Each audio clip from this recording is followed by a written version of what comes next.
ದೀಪಾವಳಿಯ ಸಂಭ್ರಮ ಸಡಗರ ಎಲ್ಲೆಡೆ ಜೋರಾಗಿದೆ. ಆದರೆ ಜಾಗೃತಿ ಇರಲಿ, ಹಸಿರು ಪಟಾಕಿಯನ್ನ ಹೊಡೀರಿ. ಆ ಹಸಿರು ಪಟಾಕಿಯನ್ನ ಹೊಡೆಯುವಾಗಲೂ ಕೂಡ ಜಾಗೃತರಾಗಿರಿ. ಏನಾದ್ರೂ ಹೆಚ್ಚು ಕಡಿಮೆ ಆದ್ರೆ ಅವಾಂತರಗಳು ಸೃಷ್ಟಿಯಾಗುತ್ತೆ. ಆ ರೀತಿಯ ವರದಿಗಳು ಕೂಡ ಆಗಿದೆ. ಮಕ್ಕಳು ಪಟಾಕಿ ಹಚ್ಚುವಾಗ ಎಚ್ಚರವಿರಲಿ. ಪಟಾಕಿ ಟುಸ್ಸಂತು ಅಂತ ಮತ್ತೆ ನೀವು ಆ ಪಟಾಕಿಯನ್ನ ಅಂಟಿಸೋಕ್ ಹೋದ್ರೆ ಅಧ್ವಾನಗಳೇ ಆಗೋಗುತ್ತೆ. ಪಟಾಕಿ ಹಚ್ಚುವಾಗ ಅಂತರ ಕಾಯ್ದುಕೋಬೇಕು. ಟುಸ್ಸಾದ ಪಟಾಕಿಗಳನ್ನು ಮತ್ತೆ ಹಚ್ಚಬೇಡಿ. ಬೇರೆ ಪಟಾಕಿ ಬೇಕಿದ್ರೆ ಹಚ್ಚಿ. ಮಕ್ಕಳು ಪಟಾಕಿ ಹಚ್ಚುವಾಗ ಪೋಷಕರು ಎಚ್ಚರವಾಗಿರಬೇಕು. ಮಕ್ಕಳ ಕಣ್ಣಿನ ಬಗ್ಗೆ ವೈದ್ಯರು ಏನ್ ಹೇಳ್ತಾರೆ? ದೀಪಾವಳಿಗೆ ಪಟಾಕಿ ಹಚ್ಚುವಾಗ ಎಚ್ಚರವಾಗಿರಿ.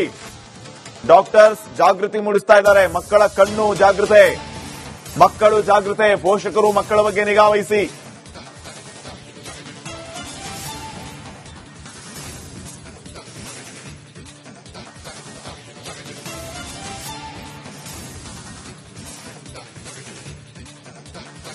ಬೆಳಕಿನ ಹಬ್ಬ ದೀಪಾವಳಿಗೆ ಕ್ಷಣಗಣನೆ ಶುರುವಾಗಿದೆ. ಒಂದ್ ಕಡೆ ಮಿಂಟು ಆಸ್ಪತ್ರೆಯಲ್ಲಿ ಸಕಲ ರೀತಿಯ ಸಿದ್ಧತೆ ಮಾಡಿಕೊಳ್ತಿದ್ರೆ ಪೋಷಕರು, ಮಕ್ಕಳು ಮತ್ತು ಪಟಾಕಿ ಸಿಡಿಸುವವರ ಪಾತ್ರವನ್ನು ಯಾವ ರೀತಿ ಹಚ್ಚಬೇಕು, ಯಾವ ರೀತಿ ನಾವು ಜಾಗೃತಿ ಕೈಗೊಳ್ಳಬೇಕು ಎಂಬುದು ಒಂದ್ ಕಡೆ ಆ ಮಿಂಟು ಆಸ್ಪತ್ರೆಯ ವೈದ್ಯಾಧಿಕಾರಿಗೆ ತಿಳಿಸಿದರೆ, ಈ ಒಂದು ವಿಚಾರಕ್ಕೆ ನಮ್ಮ ಜೊತೆಗೆ ಮಿಂಟು ಆಸ್ಪತ್ರೆಯ ವೈದ್ಯಾಧಿಕಾರಿ ಶ್ವೇತಾ ಎಂ ಇದ್ದಾರೆ. ಅವ್ರು ಮಾತಾಡಿಸ್ತೀನಿ. ಮೇಡಮ್, ದೀಪಾವಳಿ ಈಗ ಆರಂಭವಾಗಿದೆ. ಕಳೆದ ಬಾರಿ 70ಕ್ಕೂ ಹೆಚ್ಚು ಮಕ್ಕಳಲ್ಲಿ, ಪುರುಷರೇ ಮಹಿಳೆಯರಲ್ಲೂ ಕಣ್ಣಿಗೆ ತುಂಬಾ ತೊಂದರೆ ಆಗಿತ್ತು.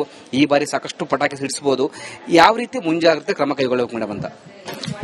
ಎಲ್ಲರಿಗೂ ಮೊದಲನೇದಾಗಿ ದೀಪಾವಳಿ ಹಬ್ಬದ ಶುಭಾಶಯಗಳು ಇನ್ ಅಡ್ವಾನ್ಸ್.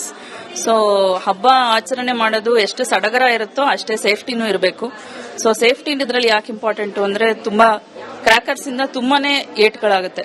ಅದರಿಂದ ದೃಷ್ಟಿನೇ ಕಳ್ಕೊಳ್ಳೋ ಚಾನ್ಸ್ ಇರುತ್ತೆ. ಸೊ ನೀವು ಹೇಳ್ದಂಗೆ ಜಾಸ್ತಿ ಮಕ್ಕಳೇ ಇದರಲ್ಲಿ ಇನ್ವಾಲ್ವ್ ಆಗಿರೋದ್ರಿಂದ ಇನ್ನೂ ತುಂಬಾ ಫ್ಯೂಚರ್ ಅಹೆಡ್ ಇರುತ್ತೆ ಅವರಿಗೆ.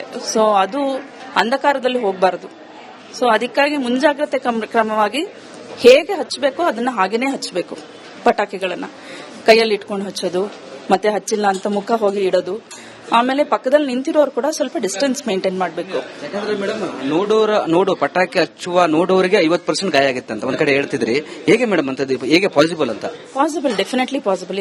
ಫಾರ್ ಎಕ್ಸಾಂಪಲ್, ನೀವು ಫ್ಲವರ್ ಪಾಟ್ ಅನ್ನು ಹಚ್ತಾ ಇರ್ತಾರೆ, ಅದು ಒಂದೊಂದ್ಸಲ ಸಿಡಿಯುತ್ತೆ, ಒಂದೊಂದ್ಸಲ ಸಿಡಿಯಲ್ಲ. ಸೊ ಸಿಡಿಯುತ್ತಾ ಇಲ್ವಾ ಅಂತ ಒಬ್ರು ನೋಡಕ್ ಹೋಗ್ತಾರೆ, ಅವ್ರ ಹಿಂದೆ ಇನ್ನೂ 3 ಜನ ನೋಡಕ್ ಹೋಗ್ತಾರೆ. ಸೊ ಅದು ಒಂದ್ಸರ್ತಿ ಸಿಡಿದಾಗ ಯಾರು ಹಚ್ಚಿಲ್ವೋ ಅವ್ರಿಗೂ ಇದಾಗುತ್ತೆ. ಆಮೇಲೆ ಎಸ್ಪೆಷಲಿ ಪಟಾಕಿ ಹಚ್ಚುವಾಗ ರೋಡಲ್ಲಿ 2 ವೀಲರ್ ಅಲ್ಲಿ ಹೋಗುವಾಗ, ನಡ್ಕೊಂಡು ಹೋಗುವಾಗ, ಎಸ್ಪೆಷಲಿ ಎಲ್ಡರ್ಲಿ ಏಜ್ ಆದವರು, ಅವ್ರೇನ್ ಪಟಾಕಿ ಹಚ್ಚಿರಲ್ಲ, ಆದ್ರೆ ಎಲ್ಲೋ ಹಚ್ತಾ ಇರ್ತಾರೆ, ನಡ್ಕೊಂಡು ಹೋಗ್ತಾ ಇರ್ತಾರೆ, ಬಂದ್ ಸಿಡಿಯುತ್ತೆ. ಬಿಕಾಸ್ ಆ ಪಟಾಕಿಗೆ ಒಂದು ವೆಲಾಸಿಟಿ ಇರುತ್ತೆ, ಒಂದು ಫೋರ್ಸ್ ಇರುತ್ತೆ. ಅದು ಎಷ್ಟು ದೂರ ಆದ್ರೂ ಸಿಡಿಬಹುದು. ಸೊ ಎಷ್ಟೇ ಆಗ್ಲಿ ಸ್ವಲ್ಪ ದೂರದಲ್ಲಿ ನಿಂತ್ಕೋಬೇಕು. ಆಮೇಲೆ ಪ್ರೊಟೆಕ್ಟಿವ್ ಗ್ಲಾಸಸ್ ಹಾಕೊಂಡ್ರೆ ತುಂಬಾ ಒಳ್ಳೇದು. ಕನ್ನಡಕ. ಸೊ ಕನ್ನಡಕ ಹಾಕೊಂಡು ನೋಡಿದ್ರೆ ಎಸ್ಪೆಷಲಿ ಮಕ್ಕಳಿಗೆ ಒಂದು ಟ್ರಾನ್ಸ್ಪರೆಂಟ್ ಸಿಗುತ್ತೆ. ಈಗ ಮಾಮೂಲಿ ಗ್ಲಾಸಸ್ ಸಿಗುತ್ತಲ್ಲ, ಹಾಕೊಂಡು ನೋಡಿದ್ರೆ ಇನ್ನೂ ಉತ್ತಮ. ಅದಕ್ಕಿಂತ ಉತ್ತಮ ಇನ್ನೇನು ಇಲ್ಲ. ಯಾಕಂದ್ರೆ ಮೇಡಮ್, ಕೆಲವು ರಾಕೆಟ್ಗಳು, ಪಟಾಕಿಗಳ ಕೈಯಿಂದ ಹಚ್ಚಿ ಮೇಲೆ ತೂರಾಡೋದು ಮತ್ತೆ ಮಕ್ಕಳಲ್ಲಿ ತುಂಬಾ ಈ ತರ ಆಗ್ತಿದಾವೆ. ಕಣ್ಣು ಯಾವ ರೀತಿ ಸುರಕ್ಷಿತ ಮೇಡಮ್ ಅಂತ? ಯಾಕಂದ್ರೆ ನೀವು ಕಣ್ಣು ಆಪರೇಷನ್ ಮಾಡ್ತೀರಾ, ಬಂದಂತ ಕಣ್ಣುಗಳನ್ನು ನೋಡ್ತೀರಾ, ಪಟಾಕಿ ಸಿಡಿಸಿ ಗಾಯ ಕಣ್ಣುಗಳು. ಯಾವ ರೀತಿ ನೀವು ಈ ಮಕ್ಕಳಿಗೆ ಮತ್ತು ಪೋಷಕರಿಗೆ ಹೇಳ್ತೀರಿ ಮೇಡಮ್? ಪೋಷಕರಿಗೆ ತುಂಬಾ ಇಂಪಾರ್ಟೆಂಟ್. ಮಕ್ಕಳೇನೋ ಪಟಾಕಿ ಹೊಡ್ಕೋತಾ ಇದಾರೆ, ಹುಡುಗರು ಒಂದ್ 4-5 ಜನನ ಅವರೇ ಹೊಡ್ಕೋತಾ ಇದಾರೆ ಅಂತ ಬಿಡುವಾಗಿಲ್ಲ. ಯಾವ ತರ ಪಟಾಕಿ ಅದು ಕರೆಕ್ಟಾಗಿ ಹೊಡಿತಾ ಇದಾರ ಇಲ್ವಾ? ಹೊಡಿತಿಲ್ಲ ಅಂತಂದ್ರೆ ಅವ್ರಿಗೆ ಹೇಳ್ಬೇಕು, ಇಲ್ಲ ಈ ತರ ಅಲ್ಲ ಅದು ಹೊಡಿಯೋದು, ನಾವು ಇರ್ತೀವಿ, ಪಕ್ಕದಲ್ಲಿ ಒಂದು ಬಕೆಟ್ ಆಫ್ ವಾಟರ್ ಇರಬೇಕು. ಆಮೇಲೆ ಕಣ್ಣಿಗೆ ಫಾರಿನ್ ಬಾಡೀಸ್ ಆಗ್ಬೋದು, ಸಿಂಪಲ್ ಇಂಜರೀಸ್ ಆಗ್ಬೋದು, ತುಂಬಾ ತೀವ್ರತರವಾಗಿ ಗಾಯಗಳು ಕೂಡ ಆಗ್ಬೋದು. ಸೊ ಇದನ್ನ ಪ್ರಿವೆಂಟ್ ಮಾಡೋದಕ್ಕೆ ಯಾವ ಮುಂಜಾಗ್ರತೆ ಕ್ರಮ ತುಂಬಾ ಇಂಪಾರ್ಟೆಂಟ್. ಪೇರೆಂಟ್ಸ್ ಪದೇ ಪದೇ ಮಕ್ಕಳಿಗೆ ಹೇಳ್ತಾ ಇರಬೇಕು, ದೂರ ನಿಂತ್ಕೋ, ಆದಷ್ಟು ಕನ್ನಡಕ ಹಾಕೊಂಡ್ರೆ ಒಳ್ಳೇದು. ಕನ್ನಡಕ ಸಿಗುತ್ತೆ, ಇವಾಗ ಎಲ್ಲಾ ಕಡೆ ಸಿಗ್ತಾ ಇದೆ. ಯಾಕಂದ್ರೆ ಮಕ್ಕಳು ಭವಿಷ್ಯದ ಏನೇನೋ ಕನಸು ಕಟ್ಟಿರ್ತಾರ ಪೋಷಕರೆಲ್ಲ. ಈ ಕಣ್ಣು ಡ್ಯಾಮೇಜ್ ಆಯ್ತಂದ್ರೆ ಅಂಧಕಾರಕ್ಕೆ ಹೋಗ್ಬೋದು ಮೇಡಮ್. ನಾವು ತುಂಬಾ ತೀವ್ರತರವಾದ ಇಂಜುರೀಸ್ ಕೂಡ ನೋಡಿದ್ವಿ. ತುಂಬಾ ಬೇಜಾರಾಗುತ್ತೆ ಮಕ್ಕಳಿಗೆ. ಒಂದೊಂದ್ಸರ್ತಿ 2 ಕಣ್ಣಿಗೂ ರಾಕೆಟ್ ಬಂದ್ ಸಿಡಿದಿರುವಂತ ಮಕ್ಕಳು ಬಂದಿದ್ರು ಹೋದ್ ವರ್ಷ ಎಲ್ಲ. 2 ಕಣ್ಣುಗಳಲ್ಲೂ ದೃಷ್ಟಿ ಹೋಗಿರೋದು, ಅಂದ್ರೆ ಪೂರ್ತಿ ಬ್ಲೈಂಡ್, ಕಂಪ್ಲೀಟ್ ಬ್ಲೈಂಡ್ ಆಗೋ ಚಾನ್ಸ್ ಇರುತ್ತೆ. So just A matter of 2 seconds ಅವರು ಬ್ಲೈಂಡ್ ಆಗೋ ಚಾನ್ಸಸ್ ಇರುತ್ತೆ.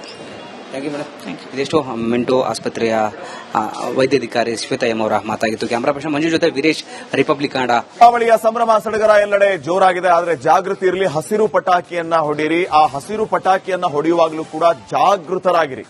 ಏನಾದ್ರೂ ಹೆಚ್ಚು ಕಡಿಮೆ ಆದ್ರೆ ಅವಾಂತರಗಳು ಸೃಷ್ಟಿಯಾಗುತ್ತೆ. ಆ ರೀತಿಯ ವರದಿಗಳು ಕೂಡ ಆಗಿದೆ.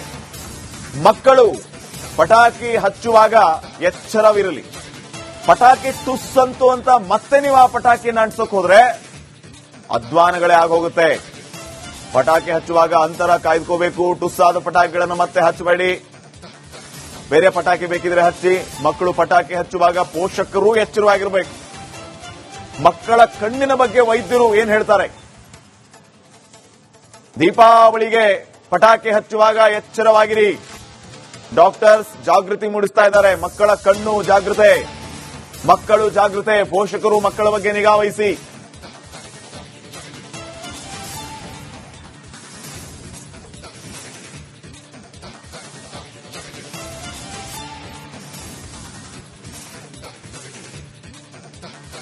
ಬೆಳಕಿನ ಹಬ್ಬ ದೀಪಾವಳಿಗೆ ಕ್ಷಣಗಣನೆ ಶುರುವಾಗಿದೆ. ಒಂದ್ ಕಡೆ ಮಿಂಟು ಆಸ್ಪತ್ರೆಯಲ್ಲಿ ಸಕಲ ರೀತಿಯ ಸಿದ್ಧತೆ ಮಾಡಿಕೊಳ್ತಿದ್ರೆ ಪೋಷಕರು ಮಕ್ಕಳು ಮತ್ತು ಪಟಾಕಿ ಸಿಡಿಸುವವರ ಪಾತ್ರವನ್ನು ಯಾವ ರೀತಿ ಹಚ್ಚಬೇಕು, ಯಾವ ರೀತಿ ನಾವು ಜಾಗೃತಿ ಕೈಗೊಳ್ಳಬೇಕು ಎಂಬುದು ಒಂದ್ ಕಡೆ ಆ ಮಿಂಟು ಆಸ್ಪತ್ರೆಯ ವೈದ್ಯಾಧಿಕಾರಿಗೆ ತಿಳಿಸಿದ್ದಾರೆ. ಈ ಒಂದು ವಿಚಾರಕ್ಕೆ ನಮ್ಮ ಜೊತೆಗೆ ಮಿಂಟು ಆಸ್ಪತ್ರೆಯ ವೈದ್ಯಾಧಿಕಾರಿ ಶ್ವೇತಾ ಎಂ ಇದ್ದಾರೆ. ಅವ್ರು ಮಾತಾಡಿಸ್ತೀನಿ. ಮೇಡಮ್, ದೀಪಾವಳಿ ಈಗ ಆರಂಭವಾಗಿದೆ. ಕಳೆದ ಬಾರಿ 70ಕ್ಕೂ ಹೆಚ್ಚು ಮಕ್ಕಳಲ್ಲಿ ಪುರುಷರೇ ಮಹಿಳೆಯರಲ್ಲೂ ಕಣ್ಣಿಗೆ ತುಂಬಾ ತೊಂದರೆ ಆಗಿತ್ತು.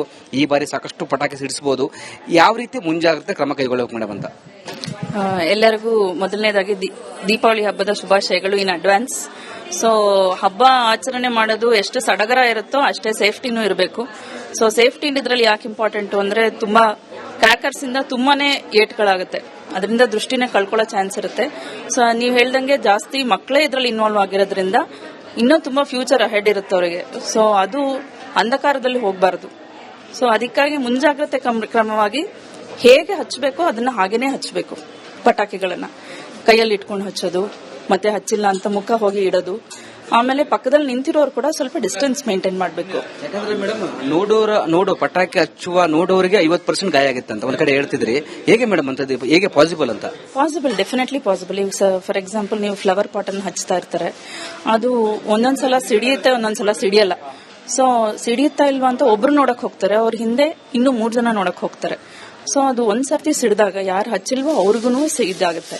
ಆಮೇಲೆ ಎಸ್ಪೆಷಲಿ ಪಟಾಕಿ ಹಚ್ಚುವಾಗ ರೋಡಲ್ಲಿ 2 ವೀಲರ್ ಅಲ್ಲಿ ಹೋಗುವಾಗ, ನಡ್ಕೊಂಡು ಹೋಗುವಾಗ, ಎಸ್ಪೆಷಲಿ ಎಲ್ಡರ್ಲಿ ಏಜ್ ಆದವರು ಅವ್ರೇನ್ ಪಟಾಕಿ ಹಚ್ಚಿರಲ್ಲ, ಆದ್ರೆ ಎಲ್ಲೋ ಹಚ್ತಾ ಇರ್ತಾರೆ, ನಡ್ಕೊಂಡು ಹೋಗ್ತಾ ಇರ್ತಾರೆ, ಬಂದ್ ಸಿಡಿಯುತ್ತೆ. ಬಿಕಾಸ್ ಆ ಪಟಾಕಿಗೆ ಒಂದು ವೆಲಾಸಿಟಿ ಇರುತ್ತೆ, ಒಂದು ಫೋರ್ಸ್ ಇರುತ್ತೆ. ಅದು ಎಷ್ಟು ದೂರ ಆದ್ರೂ ಸಿಡಿಬಹುದು. ಸೊ ಎಷ್ಟೇ ಆಗಲಿ ಸ್ವಲ್ಪ ದೂರದಲ್ಲಿ ನಿಂತ್ಕೋಬೇಕು. ಆಮೇಲೆ ಪ್ರೊಟೆಕ್ಟಿವ್ ಗ್ಲಾಸಸ್ ಹಾಕೊಂಡ್ರೆ ತುಂಬಾ ಒಳ್ಳೇದು. ಕನ್ನಡಕ, ಸೊ ಕನ್ನಡಕ ಹಾಕೊಂಡು ನೋಡಿದ್ರೆ ಎಸ್ಪೆಷಲಿ ಮಕ್ಕಳಿಗೆ ಒಂದು ಟ್ರಾನ್ಸ್ಪರೆಂಟ್ ಸಿಗುತ್ತೆ. ಈಗ ಮಾಮೂಲಿ ಗ್ಲಾಸಸ್ ಸಿಗುತ್ತಲ್ಲ, ಹಾಕೊಂಡು ನೋಡಿದ್ರೆ ಇನ್ನೂ ಉತ್ತಮ. ಅದಕ್ಕಿಂತ ಉತ್ತಮ ಇನ್ನೇನು ಇಲ್ಲ. ಯಾಕಂದ್ರೆ ಮೇಡಮ್ ಕೆಲವು ರಾಕೆಟ್ಗಳು ಪಟಾಕಿಗಳ ಕೈಯಿಂದ ಹಚ್ಚಿ ಮೇಲೆ ತೂರಾಡೋದು ಮತ್ತೆ ಮಕ್ಕಳಲ್ಲಿ ತುಂಬಾ ಈ ತರ ಆಗ್ತಿದಾವೆ. ಕಣ್ಣು ಯಾವ ರೀತಿ ಸುರಕ್ಷಿತ ಮೇಡಮ್ ಅಂತ? ಯಾಕಂದ್ರೆ ನೀವು ಕಣ್ಣು ಆಪರೇಷನ್ ಮಾಡ್ತೀರಾ, ಬಂದಂತ ಕಣ್ಣುಗಳನ್ನು ನೋಡ್ತೀರಾ, ಪಟಾಕಿ ಸಿಡಿಸಿ ಗಾಯ ಆಗೋ ಕಣ್ಣುಗಳು. ಯಾವ ರೀತಿ ನೀವು ಈ ಮಕ್ಕಳಿಗೆ ಮತ್ತು ಪೋಷಕರಿಗೆ ಹೇಳ್ತೀರಿ ಮೇಡಮ್?